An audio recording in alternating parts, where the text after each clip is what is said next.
Pemirsa, 3 orang tewas dalam penembakan di sebuah masjid di San Diego, Amerika Serikat. 2 pelaku yang merupakan remaja ditemukan tewas karena menembak diri mereka sendiri. Aksi teror terjadi di kompleks Islamic Center of San Diego, California, Amerika Serikat ketika 2 remaja lakukan penembakan massal. Rekaman video amatir memperlihatkan sejumlah mobil polisi mengamankan sebuah sekolah yang masuk dalam kompleks. 3 orang dilaporkan tewas, salah satunya merupakan petugas keamanan. Sementara 2 tersangka yang diyakini masih berusia belasan tahun ditemukan tewas dalam mobil, diduga menembak diri mereka sendiri. Presiden Amerika Serikat Donald Trump menyebut insiden ini sebagai peristiwa yang mengerikan dan memerintahkan dilakukannya penyelidikan terkait motif penembakan. They're giving a briefing and it's a terrible situation. I've been given some early updates, but we're going to be going back and looking. Informasi lainnya, pemirsa, DPR memanggil Bank Indonesia imbas nilai tukar rupiah terhadap dolar Amerika Serikat yang melemah menembus Rp17.000. BI optimis nilai tukar rupiah akan kembali stabil di bulan Juli 2026. Senin siang, Komisi 9 DPR RI memanggil Gubernur Bank Indonesia buntut melemahnya nilai tukar rupiah terhadap dolar. Bahkan pada Senin pukul 12 siang dikutip dari Bloomberg, nilai tukar rupiah tembus Rp17.700 per dolar Amerika.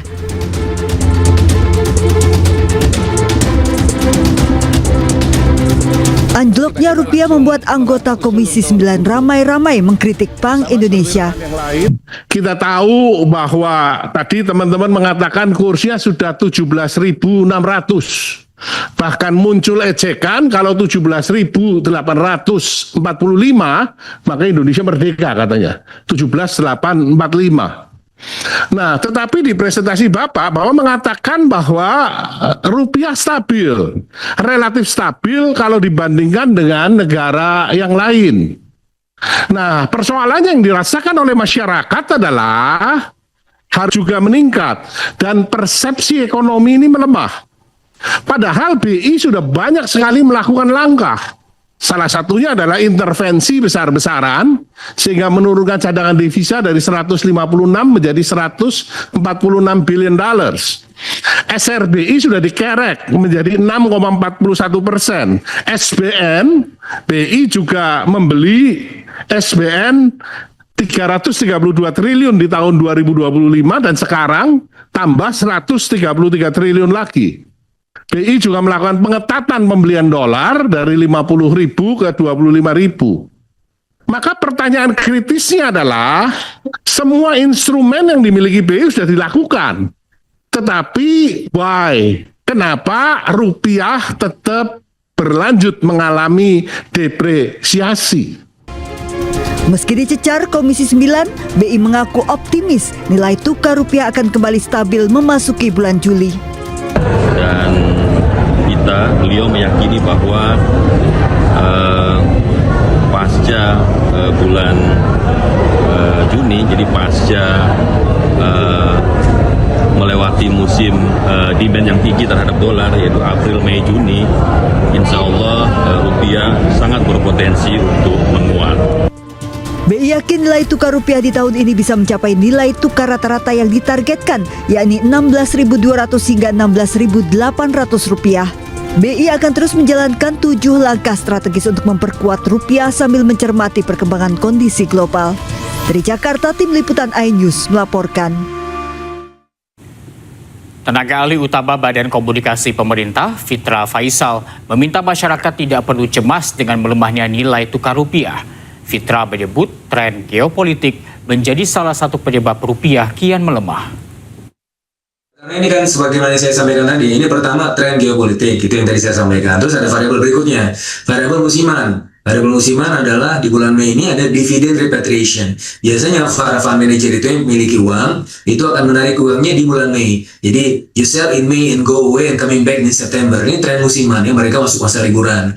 Berikutnya ada musim haji ya. Ini juga menyumbang 54 basis point. Tadi yang tren musimannya itu 150 basis point.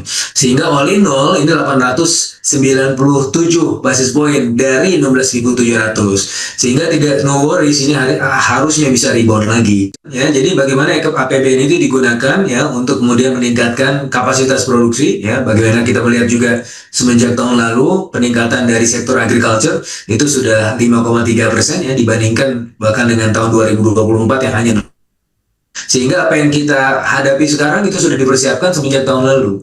Sehingga apa yang kita alami dan kita rasakan sekarang belum betul-betul kerasa ya, karena memang masih ada stok ya, stok kita masih aman dari sisi pangan ya, dari sisi kebutuhan energi, sehingga pass through effect dari kenaikan harga minyak dunia dan juga kemudian depresiasi nilai tukar belum kerasa di masyarakat. Anggota Komisi 11 DPR RI, Primus Yustisio, mendesak Gubernur Bank Indonesia, Peri Warjio, mengundurkan diri. Desakan ini muncul karena pelemahan nilai tukar rupiah terhadap dolar Amerika Serikat yang menyentuh level terendah di 17.600. Bank Indonesia saat ini sudah menghilangkan trust. Bank Indonesia sudah menyampingkan kredibilitasnya. Dan Anda sebagai pimpinan Bank Indonesia, sebagai tokoh utamanya, harus gentleman, Pak. Harus berani melawan. Ada apa ini? Kenapa ini? Pak Ferry yang saya hormati, kadang Pak, kalau kita mengambil tindakan gentleman, itu bukan penghinaan, Pak. Saya berikan contoh, mungkin saatnya sekarang Bapak mengundurkan diri. Tidak ada salah. Kalau selanjutnya terserah Bapak tentu saja. Tapi itu bukan sikap penghinaan, Pak. Anda akan lebih dihormati seperti di Korea ataupun di Jepang. Kalau Anda tidak bisa melakukan tugas Anda dengan baik. Kita ke informasi berikutnya, pemirsa. Setelah Presiden China Xi Jinping menerima lawatan Presiden Amerika Serikat Donald Trump, kini giliran Putin akan berkunjung ke Beijing. Hubungan erat China dengan Rusia tetap berlanjut pasca lawatan Presiden Amerika Serikat.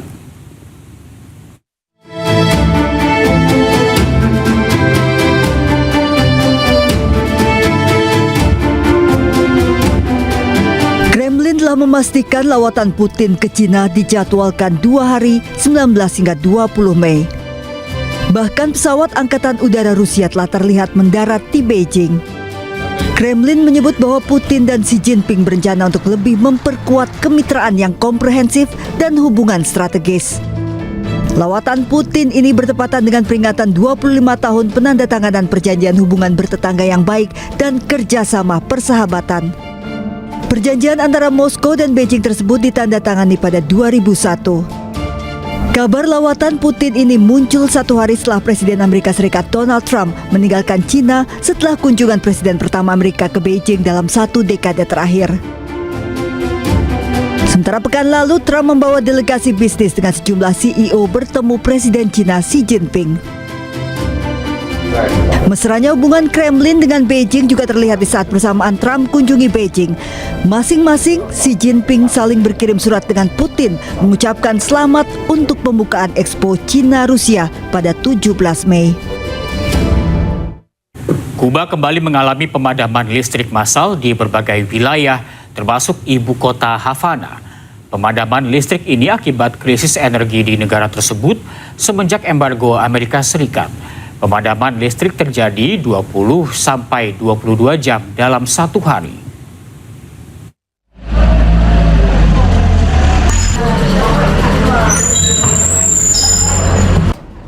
Penduduk di wilayah Kuba ini harus hidup tanpa listrik setiap harinya.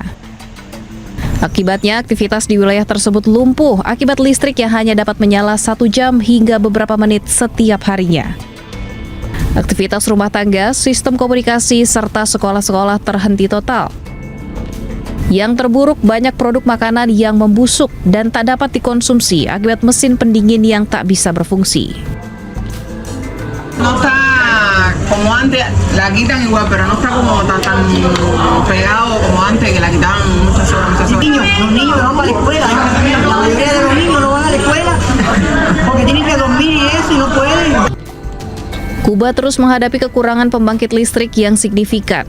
Hal ini disebabkan oleh infrastruktur yang sudah tua, kapasitas pemeliharaan yang terbatas, serta diperburuk dengan kendala impor bahan bakar akibat sanksi dari Amerika Serikat.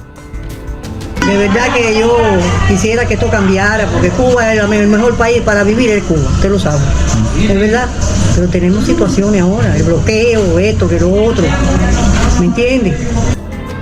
Pemadaman diperkirakan akan semakin parah dengan memperkirakan defisit puncak sebesar 2083 megawatt selama jam-jam permintaan puncak. Puluhan demonstran berkumpul di Kedutaan Besar Kuba di Madrid, Spanyol untuk memberikan dukungan terhadap Kuba di tengah blokade Amerika Serikat. Para demonstran berkumpul di luar Kedutaan Besar Kuba di Madrid pada hari Minggu waktu setempat untuk menunjukkan dukungan kepada negara Pulau Karibia tersebut di tengah blokade energi yang terus berlanjut. Warga Madrid membawa bendera Kuba serta menyerukan hentikan blokade oleh Amerika Serikat. Demonstran juga mengkritik sikap Uni Eropa yang dianggap tunduk terhadap Amerika Serikat.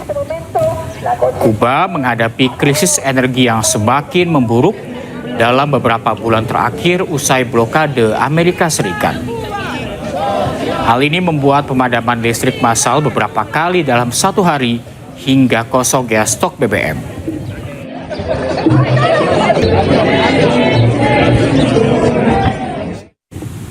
Dan pemirsa, Breaking News akan kembali usai jeda, tetaplah bersama kami.